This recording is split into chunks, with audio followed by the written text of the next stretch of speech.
Hello and welcome to The Marketplace with me, Luqman Hariz, a show where we search for the hidden gems of the Bursa Malaysia, which is the mid and small cap companies. Today we talk to CI Holdings Berhad, its Group Managing Director, Megat Joha. Megat Abdul Rahman joins me.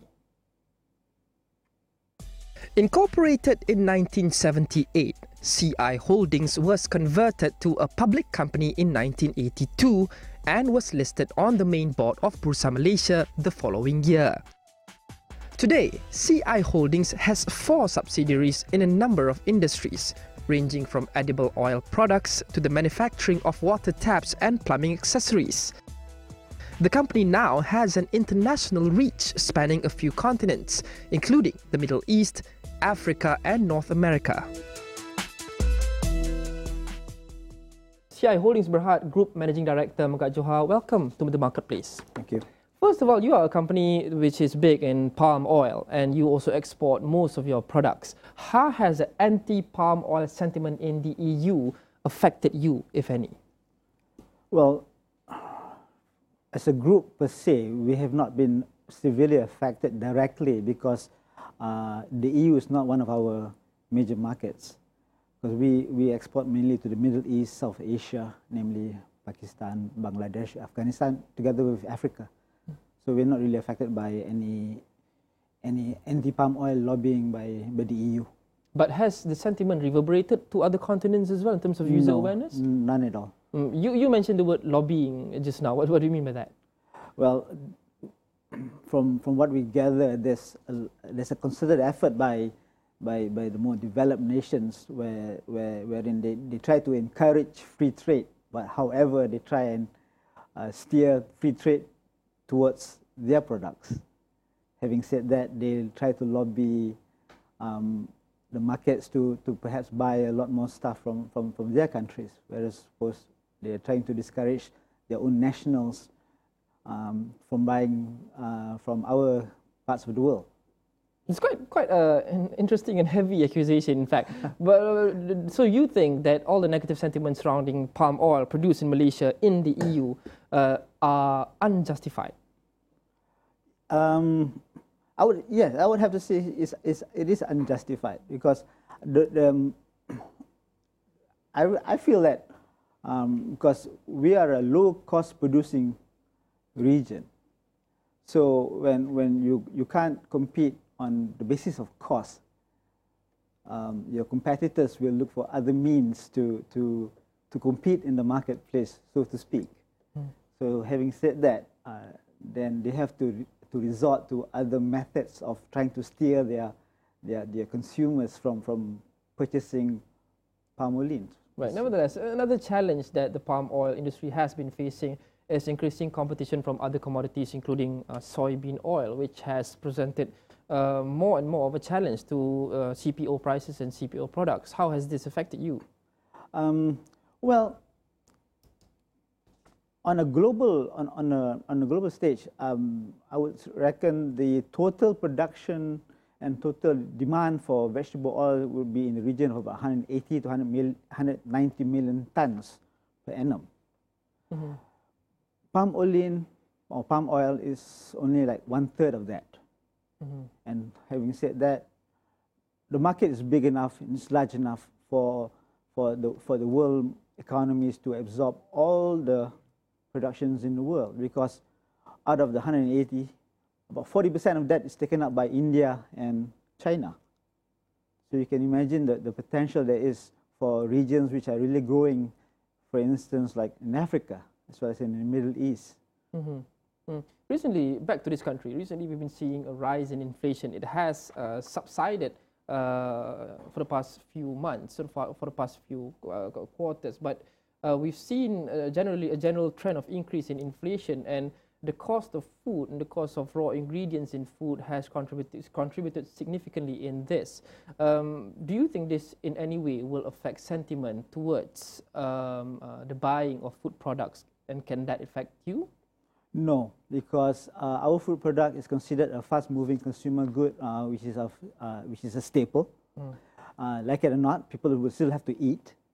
And the markets that we sell to, essentially, the diets are mainly deep fried.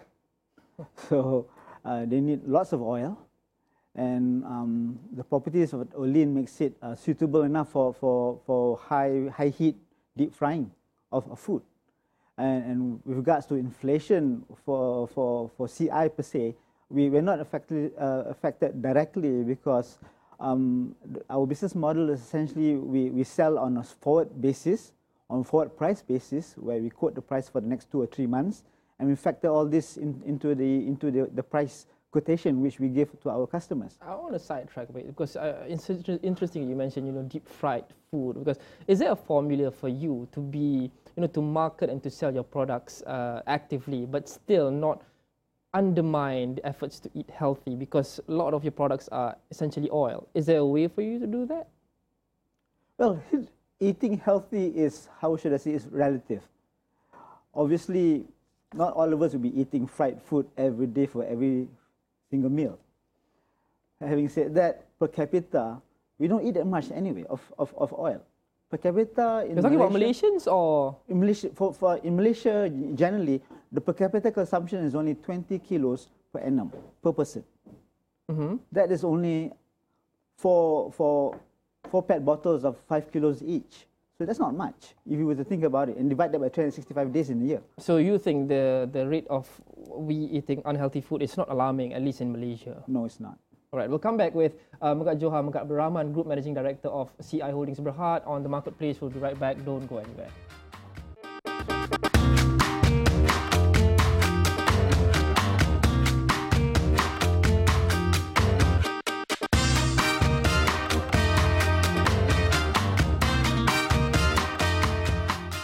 Welcome back to the marketplace. I've been speaking to CI Holdings Berhad and its Group MD, Megat Joha, Megat Abdul Rahman. Megat, the group and the company is primarily involved in food products, mainly edible oil and also tapware products. Do you wish to diversify your product base anytime soon to maybe diversify and make your revenue stream more resilient?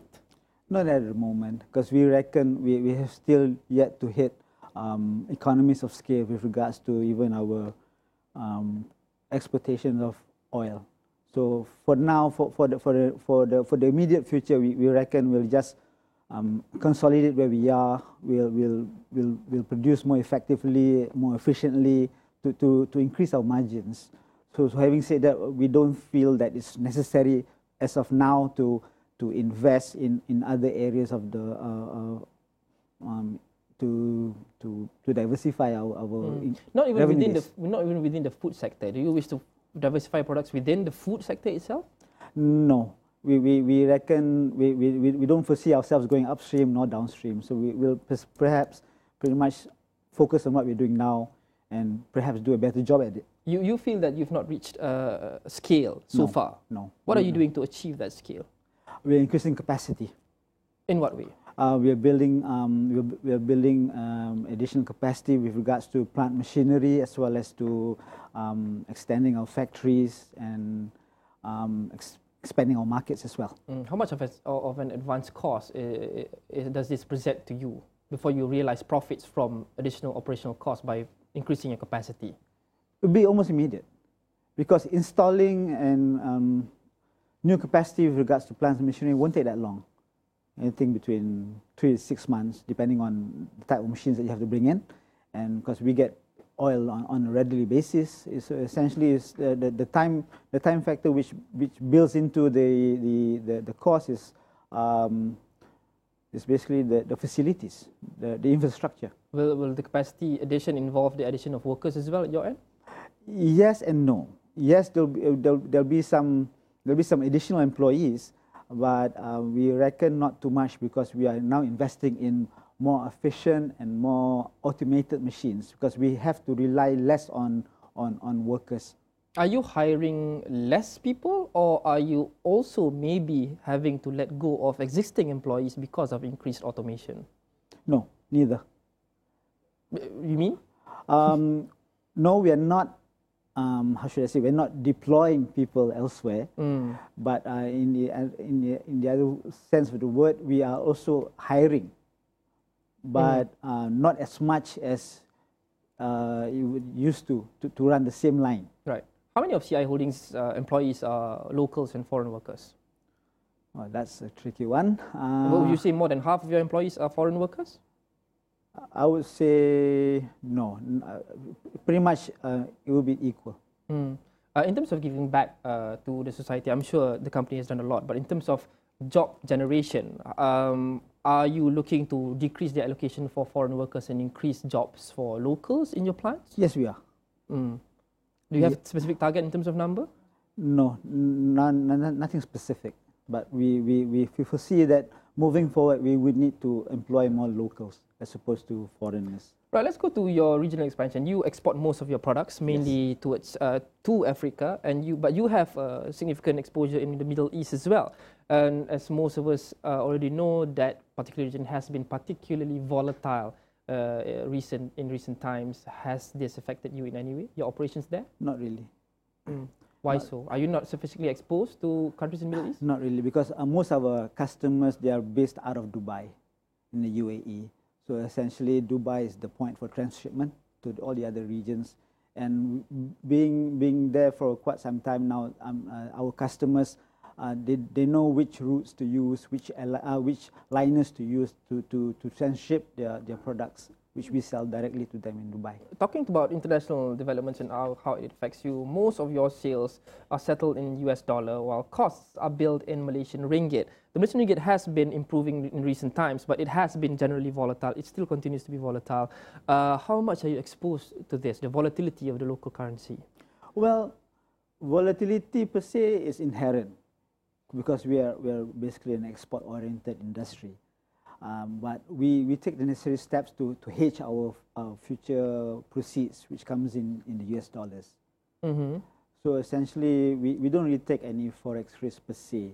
But then again, when there are translation losses or unrealized translation losses, we need to account for them in the account. So we will show them appropriately where it needs to be done. In terms of hedging, do you have a specific rate for ringgit against the US dollar that you're targeting, or a rate that you are not hedging? really. It floats because we have contracts on a daily basis, because we sell on a daily basis to the countries which we export to. So we don't have a rate per se. So normally what we do is we'll take advice from our banks, from our financiers, and then we'll book the rates which we feel would be appropriately priced when we receive the dollar proceeds. The general theory is that because a lot of your products are exported and the ringgit has been particularly weak recently, has this boosted your export orders? Yes and no. It would benefit us tremendously if we had a low dollar as well as ample supply of oil. But the reverse has happened because from time to time the market is oversold. So what happens is the oleins are not, the palm olein is not available locally, so we've got to wait for the oil to be available for us to be able to pack. Right. Just very briefly, one number. What's a good ringgit versus USD rate for you? What's the optimal rate for your business? We can't say, because our business model is a cost plus. So it actually depends on what the customers are willing to pay. All right. Thank you so much, Megat Joha, Megat Abdul Rahman, Group Managing Director of CI Holdings Berhad. And that's it for this episode of The Marketplace. Send us all your feedback on all our social media platforms, Facebook, Twitter, and Instagram at 501 Awani. As you can see, download our application available on Google Play and also the Apple App Store. And don't forget, you can listen to this interview on your podcast. Simply search for Astro Awani or The Marketplace, wherever you get your podcasts. I'm Luqman Hariz. Thanks for watching. Have a nice day.